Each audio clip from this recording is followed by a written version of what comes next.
Focus Hebdo. Coopération, jeunesse et recensement.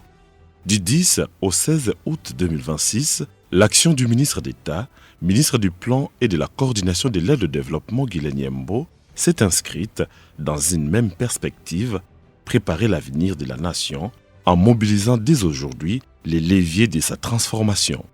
Au fil des audiences et des rencontres, la coopération, l'engagement de la jeunesse, la mobilisation autour du RGPH2 et la valorisation des données se sont affirmés comme autant de priorités au service d'une action publique plus cohérente, plus efficace et davantage tournée vers les résultats.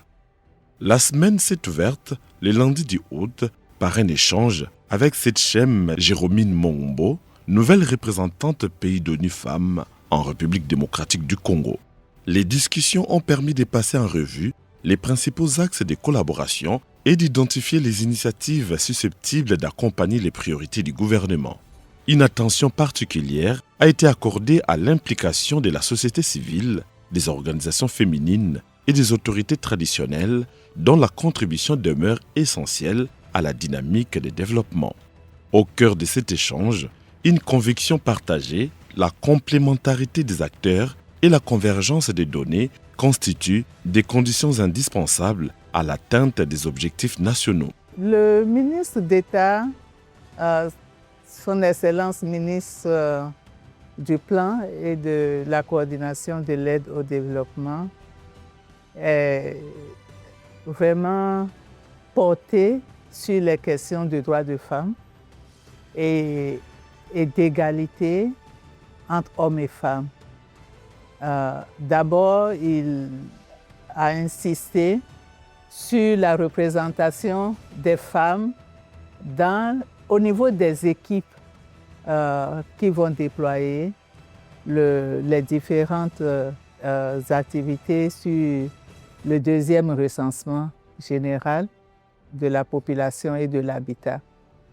Et on a parlé spécifiquement de ça. Il y a des actions qu'on va prendre pour, en tant que ONU Femmes, ensemble avec UNFPA et d'autres structures, pour nous assurer que les femmes et leurs organisations d'ailleurs, les filles aussi, dans toutes les provinces, territoires et communautés, aient l'information, sachent que ce n'est pas seulement l'affaire des hommes, c'est aussi leur affaire, et le ministre.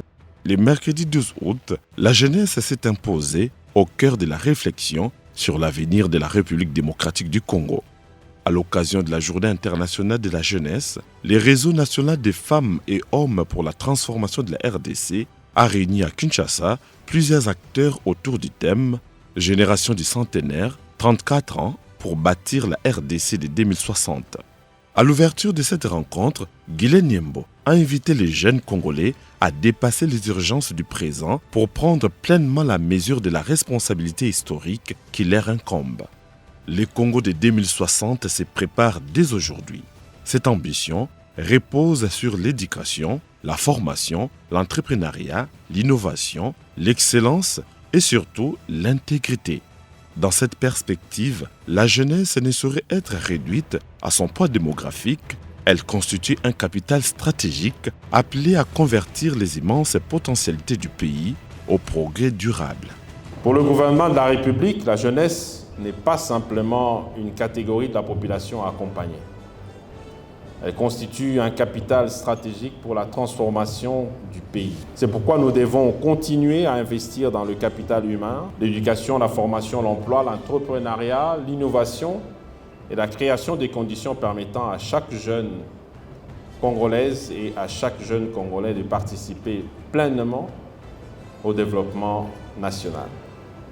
Dans la continuité de la campagne de sensibilisation du deuxième recensement général de la population et de l'habitat RGPH2, le ministre d'État s'est entretenu avec les présidents de l'Église du Christ au Congo ECC, le pasteur André Bokondo Bolikabe.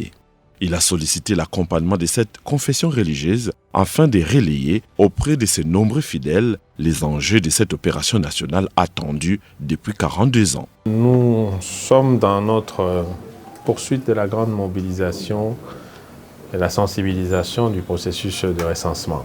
Donc nous avons démarré les confessions religieuses après les institutions étatiques. Donc là, nous sommes venus auprès de l'ECC pour demander cet accompagnement de ce projet, du recensement qui est un projet intéressant et surtout très important pour la République après 42 ans.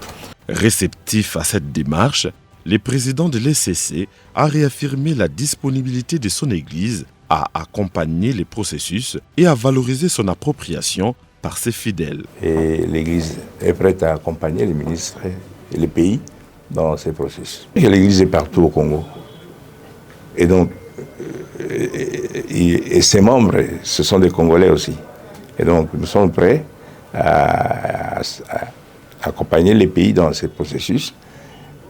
Mais le ministre venait de le dire, il y a aussi de l'emploi. Ce projet est bienvenu parce que nous aussi, nous avons besoin de connaître exactement le nombre de membres de notre Église. Cette mobilisation des acteurs proches des communautés est déterminante. Le succès du RGPH2 dépendra autant de sa rigueur technique que de sa compréhension, de l'adhésion et de la participation de la population. Quelques heures plus tard, le ministre d'État a reçu Camille Kayode, représentant résident AI du Programme des Nations Unies pour le développement PNUD en RDC.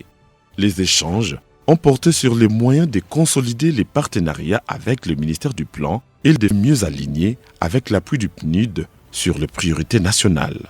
La digitalisation, la relance du PDL 145 territoires, la redynamisation du Fonds de solidarité pour la construction nationale, ainsi que l'amélioration de la programmation et l'exécution des investissements publics ont notamment figuré au cœur des discussions. Nous venons d'avoir l'occasion pour une visite de courtoisie avec monsieur le ministre du Plan. Nous discutons notre partenariat et les projets en cours, particulièrement notre collaboration sur l'avancement des processus de plan national et des ODD.